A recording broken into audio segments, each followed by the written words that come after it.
তো বন্ধুরা, তোমরা তো দেখলে আমার বাইক N250 স্টক হ্যান্ডেলবারটা, যেটা N250 বাইকের সাথে কোম্পানির থেকে দেয়, সেই স্টক হ্যান্ডেলবারটা তোমরা দেখলে, ভালোভাবে দেখালাম। এবারে এটা যেটা তোমরা দেখছো, এটা কিন্তু একটা অন্য বাইকের হ্যান্ডেলবার। তোমরা বলতে পারবে কিনা আমি জানি না, বলা সম্ভব না, হ্যান্ডেলবার দেখে বাইকের মডেল বিচার করা যায় না। তো এটা কিন্তু প্রথম কথা বলে দিই, এটা straight handlebar. Straight as in দেখো বাদিকটা আর এদিকে ডান দিকটা দেখো, ঠিক আছে? মানে N250 তে কিরকম দুদিকটা নামানো, আমি দেখো নিচে রাখছি, দেখো এইখানে যে গ্যাপটা আছে, এই গ্যাপটা আমার আঙুলটা দেখো, আর ওই দিকে কিন্তু সেম গ্যাপ আছে মেঝে থেকে, এই যে এই দিকটাতে, ঠিক আছে? আমি এক হাতে দেখাচ্ছি তাই ঠিক করে দেখাতে পারছি না, ডোন্ট মাইন্ড। তো দ্য থিং ইজ, N250 হ্যান্ডেলবারটা কিছু এরকম, রাইট? কিছু এরকম এখন যেরকম ফিট করা আছে, ফলে কি হচ্ছে, দুদিকে যেহেতু বেঁকানো আছে এরকম, আর ওদিকে ওরকম, মানে এরকম, তো সেই জন্য অসুবিধাটা কি হচ্ছে, লং রাইডে হাতে ব্যথা করছে। হ্যান্ডেলবার চেঞ্জ করছি। এই হ্যান্ডেলবারটা হচ্ছে MT-15 বাইকের হ্যান্ডেলবার। এটার প্রাইস নিচে 400 টাকা। এটার কোয়ালিটি খুব ভালো আমার লাগছে, বিকজ হ্যান্ডেলবারটা খুব ভারী, পেন্ট কোয়ালিটিও দুর্দান্ত, তোমরা দেখতে পাচ্ছ ভীষণ শাইন করছে। আর এই হ্যান্ডেলবারটার উপরে আমি দুটো ছোট ছোট কাস্টমাইজেশন করিয়েছি। সেটা হচ্ছে, দেখো তোমরা এখানে দেখতে পারবে কিনা আমি জানি না, এক সেকেন্ড, দেখো এই যে এই পোর্শনটা দেখছো, দেখো এখানে একটা হোল মতো করা আছে, এটা কিন্তু আমি ঝালাই করিয়েছি, যেরকম এদিকে সেই রকম এদিকেও করিয়েছি, দেখো, রাইট? দেখো, ঠিক আছে? এই যে করিয়েছি, ভেতরে দেখো প্যাচ আছে, এইটা কিন্তু থাকে না। ওকে, সো এই হ্যান্ডেলবারের এটাই, সরি, এই হ্যান্ডেলবারের এটাই একটা ব্যাপার যে ইয়ামাহার যে হ্যান্ডেলবারগুলো হয় সেটাতে ওই প্যাঁচগুলো ভেতরে থাকে না, ফলে তুমি যে হ্যান্ডেলবারের সাইডে যে গুটিগুলো লাগাবে, বা যেগুলো বাংলা ভাষায় চলতি ভাষায় গুটকা বলে, সেই গুটিগুলো কিন্তু ধরবে না। মানে সেগুলোকে টেকনিক্যালি বলা হয় ব্যালেন্সার, ওয়েট ব্যালেন্সার, যেগুলো ভাইব্রেশন কিছুটা রিডিউস করে, ঠিক আছে? ভীষণ ভারী হয়, ছোট ছোট এরকম সাইজের, সেগুলো কিন্তু এই হ্যান্ডেলবারে ধরবে না। ওগুলো একমাত্র বাজাজের হ্যান্ডেলবারেই ধরবে, বাজাজ, KTM এগুলোতে। তো ওটা আমি দুটো কিনেছি যাতে হ্যান্ডেলবারটা আরো চওড়া লাগে ওটা লাগানোর পরে, কারণ ওগুলো বেশ লেন্দি হয়। তো ওটা কিনেছি, ওটা এতে ইনস্টল করব কিভাবে, সেই জন্য এই ঝালাই করে ওই ভেতরে প্যাঁচগুলো আমি করালাম। অ্যান্ড সেটার করানোর জন্য কি হয়েছিল, এই জায়গাটাতে কি হয়েছিল, ঝালাইয়ের দাগ পড়ে গেছিল। তো আমি এই জায়গাটা টেপ মেরে দিয়েছি, ব্ল্যাক টেপ মেরে দিয়েছি। সিমিলার আরেকটা দিকেও আমি কিন্তু ব্ল্যাক টেপ মেরে দিয়েছি, ফলে দেখতে জিনিসটা অতটাও আগের মতো বাজে লাগছে না, ঝালাই করার ফলে যেটা ছিল, ঠিক আছে? কাজেই এটা একটা ব্যাপার। এখানে কিন্তু এই জায়গাটাতে দেখো, একদম সেন্টারে দেখো, আমাদের মোবাইলের স্ক্রিনের একদম সেন্টারে দেখো, আমি ফোকাস করছি, এই যে স্লটগুলো করা আছে, এগুলো কিন্তু সুইচ গিয়ারের স্লট। এখানে সুইচ গিয়ারের পিনগুলো সেট হবে, কিন্তু সেটা MT-15 এর। এবার আমার বাইকেরটা এখানে হবে না, আমাকে অন্য কোথাও ড্রিলিং করে এটা করাতে হবে, সেটা আমি আজকে করাবো। কমপ্লিট হয়ে যাওয়ার পরে আমি বাইকের লুকসটা তোমাদেরকে দেখাবো। এই দিকের হাতলেও সেই রকম আছে, ওই যেটা স্লটটা তোমাদেরকে দেখালাম সুইচ গিয়ারের স্লট, সেটা এই দিকে আছে, এই যে। ওকে, কমপ্লিট হয়ে যাওয়ার পর তোমাদের দেখাবো। তো আমি N250 তে লাগাতে চলেছি MT-15 এর হ্যান্ডেলবার। ওকে,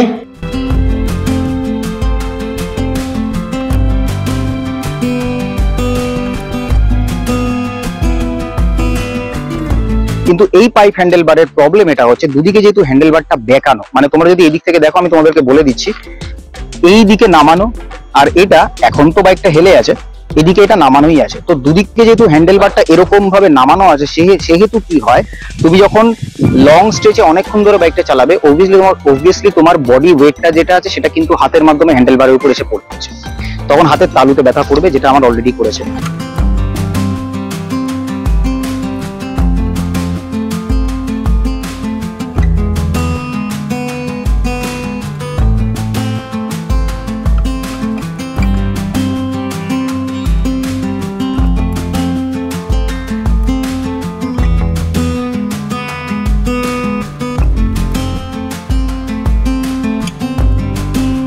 তো ব্যাপারটা হচ্ছে, হ্যান্ডেলবারটা লাগানোর পরে, ফিক্স করার পরে কিন্তু আউটকামটা এটা আসছে, সেটা তোমাদেরকে আমি দেখিয়ে দিই আগে। ছোট কিছু ভিডিও ক্লিপ আর ইমেজ তো তোমাদেরকে দেখিয়ে দিয়েছি, তো ভাবলাম যে ডিটেলও একটু দেখিয়ে দিই যে হ্যান্ডেলবারটা প্রপার ফিক্স করার পরে কিরকম আসছে। ওপর থেকে, সাইড থেকে, বিভিন্ন অ্যাঙ্গেল থেকে তোমাদেরকে দেখিয়ে দিচ্ছি আমি, রাইট? যা কিছু প্রশ্ন থাকবে আমাকে কিন্তু অবশ্যই কমেন্ট সেকশনে লিখে জানাবে, তোমাদের কি কি এনকোয়ারি, কি কি কনফিউশন কি আছে না আছে, আমি চেষ্টা করবো সবকিছু উত্তর দেওয়ার। ওকে, তো তোমরা বলতে পারো যে দাদা এটাকে লাগালে কি করে। ফার্স্ট অফ অল আমি তোমাদেরকে দেখিয়ে দিই কিছু পয়েন্ট, আমি তোমাদেরকে বলে দিচ্ছি। লাইক এই যে একটা মাউন্ট মতো আছে, ঠিক আছে, এটার দিকে এখন যেও না, এটা নিয়ে আমি তোমাদেরকে পরে বলবো, 1 নম্বর। 2 নম্বর, এটার দিকেও যেও না, এটা আমি তোমাদেরকে পরে বলবো। আর সুইচেসের দিকেও এখন যেও না, এগুলো কিছুই না, ফগ ল্যাম্পের সুইচ এটা, আর এটা হচ্ছে হ্যাজার্ড ইন্ডিকেটরের সুইচ, ঠিক আছে। এগুলো ইম্পর্টেন্ট নয় আমাদের আজকের এই টপিকটাতে। আজকের টপিকটাতে ইম্পর্টেন্ট হচ্ছে আমি এই পাইপ হ্যান্ডেল বার যেটা আছে, স্ট্রেট হ্যান্ডেল বার, এটাকে আমি আমার বাইকে ফিক্স করেছি, তার প্রসেসটা কি কি ছিল, ঠিক আছে। তো MT-15 এর হ্যান্ডেল বার যেটা তোমাদেরকে বলেছি সেটা তো এটাই। তো প্রসেস হচ্ছে বাইকটাকে তোমার লোকাল গ্যারেজে নিয়ে গিয়ে, যেখানে তোমার পরিচিতি আছে সেখানে নিয়ে গিয়ে তোমাকে এটা বলতে হবে যে আমি এটা করব। তো ওরা যেটা করবে সেটা হচ্ছে, আগে ওরা এই যে সুইচ গিয়ারটা আছে, ধরো এটা আগের অবস্থায় ছিল, আগের হ্যান্ডেল বারটা ছিল এখানে, তখন ওরা কি করবে, ওরা সুইচ গিয়ারটাকে খুলবে আগে, এই নিচ থেকে সুইচ গিয়ারটাকে খুলতে হয় স্ক্রুড্রাইভার দিয়ে, এবং বলতে পারো তার আগে ওরা এই ওয়্যারগুলোকে খোলে, ঠিক আছে। এখানে যে ওয়্যারগুলো আছে, এই যে কানেকশনগুলো দেখছো, এই কানেকশনগুলো ওরা কিন্তু আগে খুলবে, ঠিক আছে। এই যে এই কানেকশনগুলো ওরা আগে খুলবে, তারপরে তোমার এই যে সুইচ গিয়ারগুলো আছে এখান থেকে স্ক্রুড্রাইভার দিয়ে, নাটগুলো দিয়ে কিন্তু এই যে এইটা ওরা কিন্তু এই সুইচ গিয়ারটাকে খুলবে। তো এটা হলো বাঁদিকে সুইচ গিয়ার। ঠিক একইভাবে ডান দিকের এই সুইচ গিয়ারটাকে খুলবে, তার জন্য নিচের এই ওয়্যারগুলোকে আগে আনপ্লাগ করতে হবে, এই যে ওয়্যারগুলো আছে, ঠিক আছে, এগুলোকে আগে খুলবে, এবং তারপর এই নাটটা দিয়ে কিন্তু এই যে এইটা দিয়ে কিন্তু সুইচ গিয়ারটাকে খুলে দেবে। তোমরা নিজেরা বাড়িতেও করতে পারো, বাট আমি সেটা রেকমেন্ড করবো না কখনোই, কারণ কেউ যদি প্রফেশনাল না হয় ওইসব ব্যাপারে না, তখন কি হয় যে একটু এদিক ওদিক হয়ে গেলে পরে কিন্তু মুশকিল হতে পারে। তো এই সমস্ত ওয়্যার খুলবে। এবার এখানে একটা সেফটি প্রিকশন আমি তোমাদেরকে দিয়ে রাখছি। সেফটি প্রিকশনটা সেটা যে যখন এই ডান দিকের পুরো ইউনিটটা খুলবে, মানে এই সুইচ গিয়ারটা খুলবে, এই ওয়্যারগুলোকে আনপ্লাগ করবে, তখন কিন্তু এই যে মাস্টার সিলিন্ডার, ফ্রন্ট ব্রেকের যে মাস্টার সিলিন্ডার, এটা কিন্তু ঝুলবে, ঠিক আছে। দুদিকেরই কিন্তু সুইচ গিয়ারগুলো খোলার পরে এই ওয়্যারগুলো সুইচ গিয়ারের সাথে কিন্তু ঝুলবে, ঠিক আছে, অলরাইট। তো তখন তোমাদেরকে এটা চেষ্টা করতে হবে এই মাস্টার সিলিন্ডারটা যেন অতিরিক্ত হ্যাং না করে। মানে তাহলে কি করবে, তাহলে হাত দিয়ে ধরে রাখতে পারো কিছুক্ষণ, বা কিছু একটা দিয়ে না এটাকে জাস্ট হ্যাং করিয়ে রাখবে, মানে এটাকে না ব্লাইন্ড ঝুলিয়ে রাখবে না। তাহলে পরে কি হয়, এটার মধ্যে এয়ার রিভার্সে ফ্লো করে ব্রেকগুলোকে না স্পঞ্জি করে দেয়, ঠিক আছে। এটা তোমাদেরকে বলে দিলাম, নেটে সার্চ করে দেখবে যে ব্রেক কিন্তু এই সমস্ত কারণে স্পঞ্জি হয় যদি মাস্টার সিলিন্ডারের সাথে বেশি কিছু ছেড়খানি করো। লাইক তুমি যখন এগুলো খুললে, এগুলো যখন রিমুভ করলে, তখন মাস্টার সিলিন্ডারটা তো ফ্রি হয়ে গেল, মাস্টার সিলিন্ডার কিন্তু ব্রেক লিভারের সাথে পুরো ঝুলবে। তো তোমার দায়িত্ব হবে সেটাকে একটুখানি গ্র্যাব করে রাখা। এটা কিন্তু তোমাদেরকে মাথায় রাখতে হবে। যারা নর্মাল বাইকের হ্যান্ডেলবার যারা চেঞ্জ করে তারা কিন্তু এত কথা বলবে না, আমি তোমাদেরকে বলে দিলাম। এইটা হলো প্রিকশনের একটা কথা। তো যেটা বলছিলাম তোমাদেরকে যে এই সুইচ গিয়ারগুলো খুলবে, ওয়্যারগুলো খুলবে, ওয়্যার খোলার সময়তে তোমাদেরকে মাস্টার সিলিন্ডারের ওই ঝোলার ব্যাপারটা মাথায় রাখতে হবে। হয়ে গেল। এবারে এই যে একটা ক্ল্যাম্প আছে, এই ক্ল্যাম্পটাতে 4টে নাট আছে, ওই 4টে নাট খুলে ওরা ক্ল্যাম্পটাকে ফ্রি করবে। ফ্রি করলেই কিন্তু তোমার এই যে হ্যান্ডেলবারটা আছে, যে স্টক হ্যান্ডেলবার যেটা থাকবে সেটা কিন্তু ফ্রি হয়ে যাবে। তারপর স্টক হ্যান্ডেলবারটা যখন ওরা খুলে ফেলবে, অ্যাকচুয়ালি এটা তোমাদেরকে আমি এই কারণে ডেসক্রাইব করছি, বিকজ যখন এই ব্যাপারটা ঘটেছিল আমি সেটা রেকর্ড করতে পারিনি, বিকজ আমি সেখানে তখন একাই ছিলাম এবং সেটা ভীষণ ফোকাস দিয়ে কাজটা করতে হয়েছে বলে আমি আর কোনো ভিডিও রেকর্ড করিনি। ওকে, সো হ্যান্ডেলবার তো তোমাদের ফ্রি হয়ে গেল। তারপরে ওরা তোমার ওই MT-15 এর যে হ্যান্ডেলবারটা আছে ওটাকে এখানে বসিয়ে তোমার ফিট করে দেবে। বাট প্রবলেম হচ্ছে MT-15 এর হ্যান্ডেলবারে কিন্তু দু সাইড বড় ছিল, মানে লেন্থে কিন্তু N250 যে হ্যান্ডেলবারের লেন্থ তার থেকে MT-15 এর হ্যান্ডেলবারের লেন্থটা বেশি, সেই জন্য আমাকে সাইড দিয়ে কাটতে হয়েছে। সাইড দিয়ে কাটার পরে আমি সাইডে কিন্তু এই গুটখাগুলো লাগিয়েছি, এই যে মানে এটা বলতে পারো বার এন্ড ব্যালেন্সার, এই গুটখাগুলো আমি লাগিয়েছি, এদিকে একটা এদিকে একটা। ঠিক আছে, এগুলোর প্রাইস দুটোর একসাথে আমার পড়েছে ওই 110 টাকা 20 টাকা মতো, কি 130 টাকা আমার এক্স্যাক্টলি মনে নেই। এগুলো কিন্তু Dominar 250 handle bar and balancer, ঠিক আছে, এগুলোকে আমি লাগিয়েছি। ঠিক আছে, তো এগুলো লাগানোর ফলে ওভারঅল যে গেট আপটা সেটা কিন্তু এটা এসে দাঁড়িয়েছে। হ্যান্ডেলবারটা দেখো আগের তুলনায় এখন কতটা স্ট্রেট হয়ে গেছে। এবার এখানে একটা কথা তোমাদেরকে বলে দিই, যখন তোমরা নতুন হ্যান্ডেলবারটা ইনস্টল করছো তখন মেক শিওর করবে এই যে ওয়্যারগুলো আছে এই ওয়্যারগুলোতে কোনো রকম যেন কোনো টান না পড়ে, এই ওয়্যারগুলোতে কোনো যেন টান না পড়ে। ওয়্যারগুলো যেন এমন লেন্থে ফিক্স হয় সেই লেন্থেই যেন ওয়্যারগুলো কমফোর্টেবলি ফিক্স হতে পারে, এবং সেটা বুঝেই কিন্তু তোমরা হ্যান্ডেলবারের টোটাল লেন্থ বেশি থাকলে সাইডগুলো সেই লেন্থের হিসাবে কাটবে। এই জিনিসগুলো তোমাদেরকে মাথায় রাখতে হবে। এবার অনেকে বলছে দাদা ডিউক 250 হ্যান্ডেলবার বা ডিউক 200 হ্যান্ডেলবার লাগাতে পারতে, বাট আমি জানি না, আমি ট্রাই করে দেখিনি, মেবি হতো। আবার অনেকে কি করে FZ25 এর হ্যান্ডেলবার, যে বাইকের মডেলটা এখন একটু ডিসকন্টিনিউ হয়েছে শুনছি, ইয়ামাহা FZ25 এর হ্যান্ডেলবারও কিন্তু লোকে ইনস্টল করে, তাতে নাকি কাটতে হয় না সাইডটা, ওটা নাকি N250 লেন্থে চলে আসে আর কি, মানে হ্যান্ডেলের লেন্থে চলে আসে। তো সেটাও তোমরা করতে পারো, বাট আমি MT15 এর করেছি, আমার এক্সপিরিয়েন্স অনুযায়ী আমি তোমাদেরকে বলে দিলাম। অনেকে বলতে পারে ভাই এত ঝামেলা দরকার নেই, হ্যান্ডেলবার যেমন কার তেমন রেখে দেবো, দেখো সেটা তাদের ব্যক্তিগত ব্যাপার।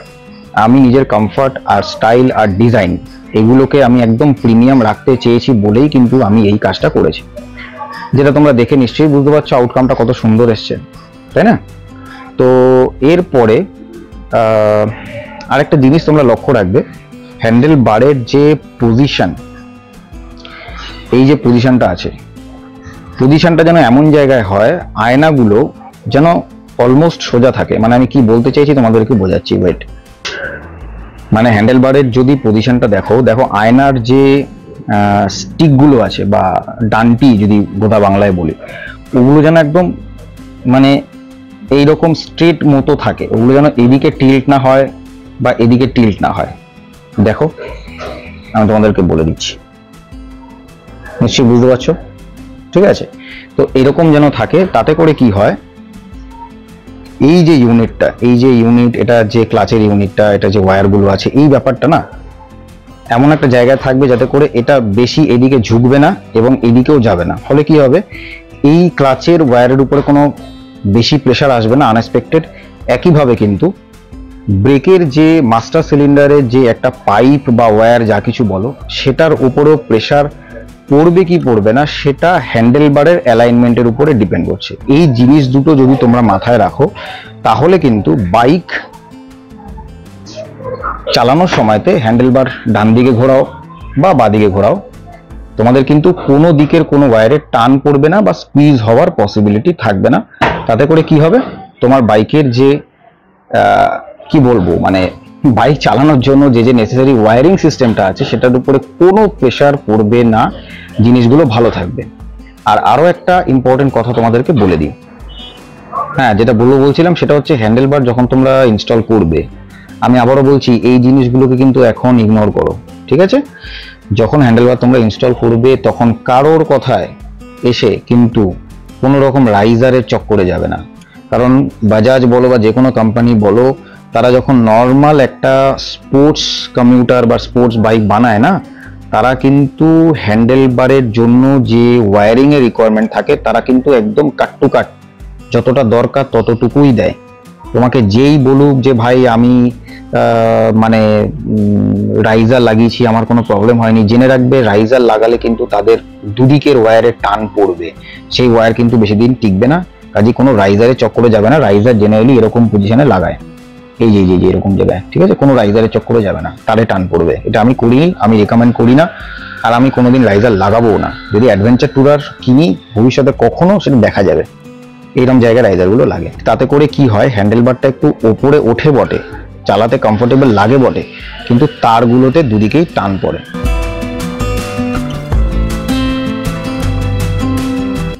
তো তোমরা তো দেখে নিলে যে আমি হ্যান্ডেল বারটা যেটা ইনস্টল করলাম বাজাজ পালসার N250 তে, সেটা কিরকম দেখতে, কিভাবে ইনস্টল করেছি সেটা ডিটেল প্রসেস বলে দিলাম। তার কারণ হচ্ছে ইনস্টল করার সময়তে আমি ওখানে থেকে ভিডিও রেকর্ড করতে পারিনি, তার কারণ আমার কাছে ভিডিও রেকর্ডের থেকে বেশি ইম্পর্টেন্ট ছিল যে হ্যান্ডেলবারটা যেন ঠিকঠাকভাবে ইনস্টল হয় সেটা দেখার, কারণ আমি ওখানে একা ছিলাম।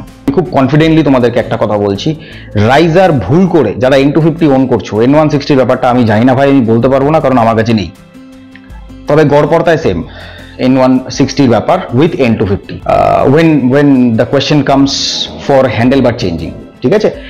তো বাট আমি N160 নিয়ে কিছু এখানে বলছি না, N250 নিয়েই বলছি। রাইজারের চক্করে খবরদার যাবে না, আমি জোর গলায় বলছি, আমি রিকোয়েস্ট করছি, একদম ডেফিনিট করে বলছি, যারা রাইজার লাগায়, অনেক রকম মানুষ রাইজার লাগায়, হ্যান্ডেলবার রাইজার লাগায়। কেন লাগায়? কেউ কেউ লাগায় যে ভাই চালাতে কমফর্ট লাগবে, সেই জন্য অনেকে লাগায়, বিশ্বাস করবে কিনা জানি না। একটু রাইজার লাগালাম, একটা কন্টেন্ট হলো, একটুখানি ফান রাইড করলাম, তাদের ব্যাপারটা আলাদা, সেটা তাদের নিজেদের মেন্টালিটি, আমি সেই চক্করে যাচ্ছি না। তোমার যদি কমফর্টের প্রয়োজন হয়, লিটারালি রাইজার তোমায় কমফর্ট দিয়ে দেবে, বাট তোমার বাইকের যে ওয়্যারিংগুলো আছে তার হেলথ কিন্তু বিগড়ে দেবে।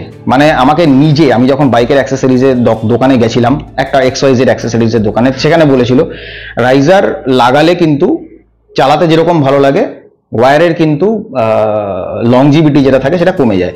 বিকজ তুমি নিজে চিন্তা করো না, কোম্পানি বাইকে যে তারগুলো দিয়েছে সেগুলো একটা নির্দিষ্ট লেন্থের জন্য দিয়েছে। তুমি যখন রাইজার লাগাচ্ছ, হতে পারে সেটা 1.5 ইঞ্চি, 1 ইঞ্চি কি 1.5 ইঞ্চি, তারগুলো কিন্তু ততটা ইঞ্চি বড় হতে চাইছে, বাট সেটা কি করে পসিবল? এগুলো তো ইলাস্টিক ওয়্যার নয় যে ভাই বেড়ে গেল, টানলে ছেড়ে দিলে স্কুইজ হয়ে গেল, সেটা তো নয়। এই সাধারণ জ্ঞানটা আমি জানি না লোকের মধ্যে, অনেকের মধ্যে নেই। কেন নেই? ভাই নিজের গাড়ি নিজের মতো করে যত্ন করে সাজাও না, যাতে করে গাড়িটা দেখতেও ভালো লাগে এবং হেলথটাও ভালো থাকে সব দিক থেকে, স্টার্টিং ফ্রম তোমার হেডলাইট থেকে শুরু করে টেল লাইট, মাঝখানে wiring, engine, gear, clutch, whatever it is. তো আমি তোমাদেরকে বলছি, তোমরা কোনো রকম কিন্তু রাইজারের চক্করে যেও না কারোর কথায়, ঠিক আছে? নিজে একবার কথাগুলো ভাববে ভালো করে। দেখবে যখন হ্যান্ডেলবার তোমরা চেঞ্জ করবে, তখন যে দোকানদার কাজটা করবে, যখন চেঞ্জ করবে, দেখবে স্টক হ্যান্ডেলবারটা যখন খুলে রাখলো, ওই সময়তে নিজে ওয়্যারগুলোতে হাত দিয়ে না অল্প করে টানার চেষ্টা করবে। দেখবে ওয়্যারগুলো না বেশি ফ্লেক্সিবিলিটি দিচ্ছে না, বেশি ফ্লেক্সিবল হয় না তারগুলো। তো কি প্রসঙ্গে কেন তুমি রাইজার লাগাতে যাবে সেখানে, তারটাকে খারাপ করার জন্য? রাইজার লাগিও না, নর্মাল হ্যান্ডেলবার চেঞ্জ করো। FZ25 এর লাগাতে পারো, MT15 লাগাতে পারো। MT15 এর লাগালে ভাই ব্যাপারটা হচ্ছে, তোমাকে এখন অনেক কিছু কাটাইয়ে ফাটাইয়ের ব্যাপার আছে। আমি সেটা করেছি, আমার পেশেন্স ছিল, আমার কাছে সময় ছিল, আমি টার্গেট নিয়েছিলাম যে আমি এটা করব, তো করে ছাড়বো, তো করেছি। এবার সেটা যদি তুমি পারো করো, তোমার এরকম দেখতে লাগবে জিনিসটা, এরকম আউটকাম আসবে। যদি আমার কাছে বলো যে দাদা ফিডব্যাক কি আছে, আমি খুব কমফোর্টেবলি রাইড করতে পারছি। হ্যাঁ, 100 কিলোমিটারের পরে যদি আমি পিলিয়নের সাথে রাইড করছি, তাহলে 100 কিলোমিটারের পরে গিয়ে আমার কোথাও মনে হচ্ছে যে হ্যাঁ ভাই হাতে ব্যথা করছে। গ্লাভস না পরে চালালে, গ্লাভস যদি পরে চালাই তাহলে গ্লাভসের একটা কুশনিং আছে, তার জন্য ব্যথাটা কম্পারেটিভলি কম করে। বাট আগে যে হ্যান্ডেলবারটা ছিল, যেটা ব্যাকা হ্যান্ডেলবার, তার তুলনায় কিন্তু এখন যে হ্যান্ডেলবারটা আমি লাগিয়েছি, তাতে রাইড করে পেনের কথা যদি বলি, হাতের তালুর যে ব্যথা, সেটা ড্রাস্টিক্যাল চেঞ্জ হয়েছে, অনেকটা কম ফিল হয়। পেন কিন্তু রিমুভ হয়ে গেছে, এটা আমি বলবো না। আমার দোকানদার যে টাকাটা নিয়েছে সেটা হচ্ছে হ্যান্ডেলবার চেঞ্জ করতে, ওর পারিশ্রমিক হিসাবে 200 টাকা নিয়েছে। গুটখা যেগুলো কিনেছি সেগুলো ওই 120-30 টাকা নিয়েছে। হ্যান্ডেলবারটার দাম 400 টাকা। আর হ্যান্ডেলবারটাতে যে দুটো নাট লাগিয়ে দিয়েছিল একটা অন্য দোকানের লোক, সে ওইসব ঝালাই ফালাইয়ের কাজগুলো করে, যার জন্য আমি গুটখাগুলোকে প্যাঁচ দিয়ে লাগাতে পারছি, কারণ আমার হ্যান্ডেলবারে ওই ফিমেল প্যাঁচের পোর্টগুলো থাকে না। সে নিয়েছিল 100 টাকা। তো এবার তুমি হিসেব করো কত টাকা হলো টোটালে, বা আমি দেখো নিচে লিখে দিচ্ছি, ওগুলো আমি আর এত ভাবছিও না। সো আমি স্যাটিসফাইড, কারণ হ্যান্ডেলবার চেঞ্জ করার পরে আমি বারাণসী রাইড করেছি, যেটা আমার বাড়ি থেকে 700 কিলোমিটার ওয়ান সাইড, তো 1400 কিলোমিটার আপ ডাউন, আর বারাণসীতে এদিক ওদিক টুকটাক চালিয়েছি। তো তুমি 1500 কিলোমিটার ধরো, তাতে আমি যা ফিল করেছি হ্যান্ডেলবার চেঞ্জ করে ঠিক করেছি, আমার ভালো লাগছে, এটা আমার বক্তব্য। আর ভিডিও যদি ভালো লাগে লাইক শেয়ার করো, আর চ্যানেলে যদি নতুন, if you are watching this video for the first time, do not forget to hit the subscribe button. Okay, চলো, take care, tata, good bye and stay safe.